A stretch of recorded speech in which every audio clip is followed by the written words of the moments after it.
Ciao amici e benvenuti a questo mio nuovo video. Oggi parleremo di qualcosa di particolare, come sempre, ma che tutti voi conoscete. Di che cosa? Del saluto del motociclista. Ma prima, sigla!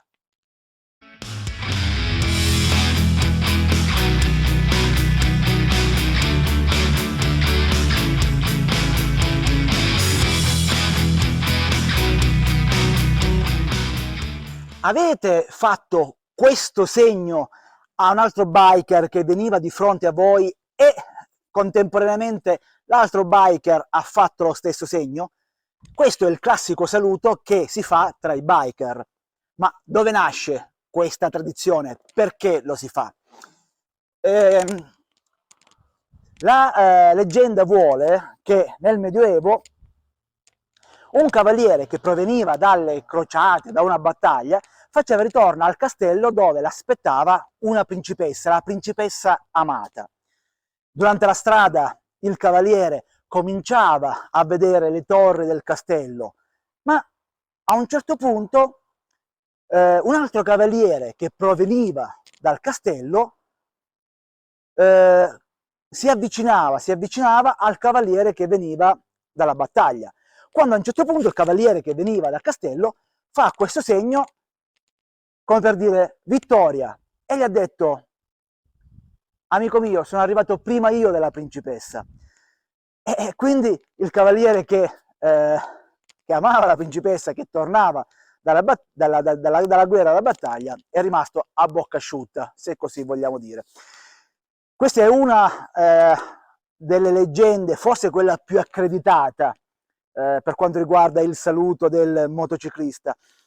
Si è cominciato a usare tra i proprietari, tra gli harleisti, forse è meglio dire così, tra gli harleisti si cominciava a usare questo segnale. Come hanno iniziato non è ancora ben chiaro.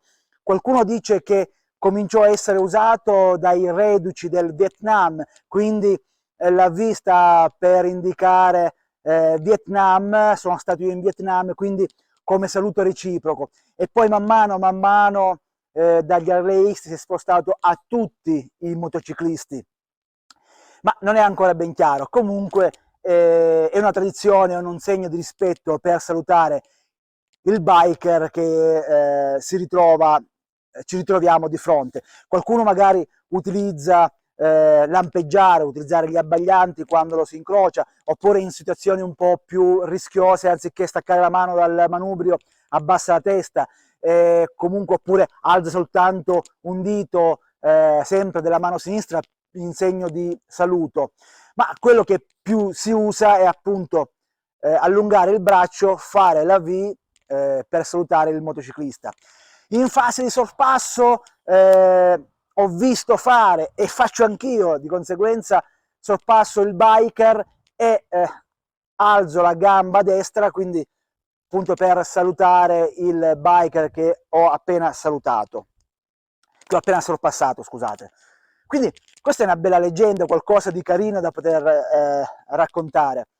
Però occhio a staccare la mano dal manubrio, perché se vogliamo essere un po' pignoli, se dovessimo incontrare un agente di polizia un po' più pignolo, potrebbe applicare l'articolo 170 del codice della strada, che io vi vado a leggere puntualmente.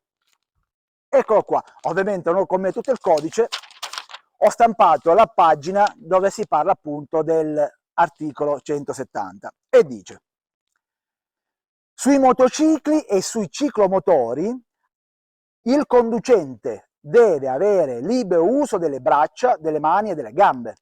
Quindi a questo punto mi sorge il dubbio se quelle moffole che si utilizzano per riscaldare le mani siano legali o meno. Comunque non compete a noi il discorso.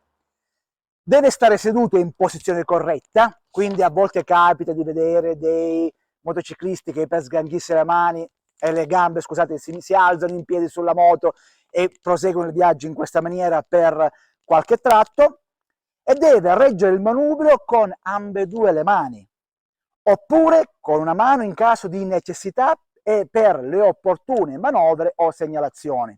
non deve procedere sollevando ovviamente la ruota anteriore.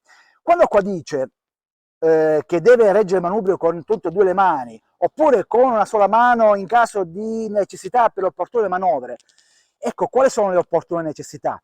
Il saluto tra motociclisti è un'opportuna necessità? Non lo so.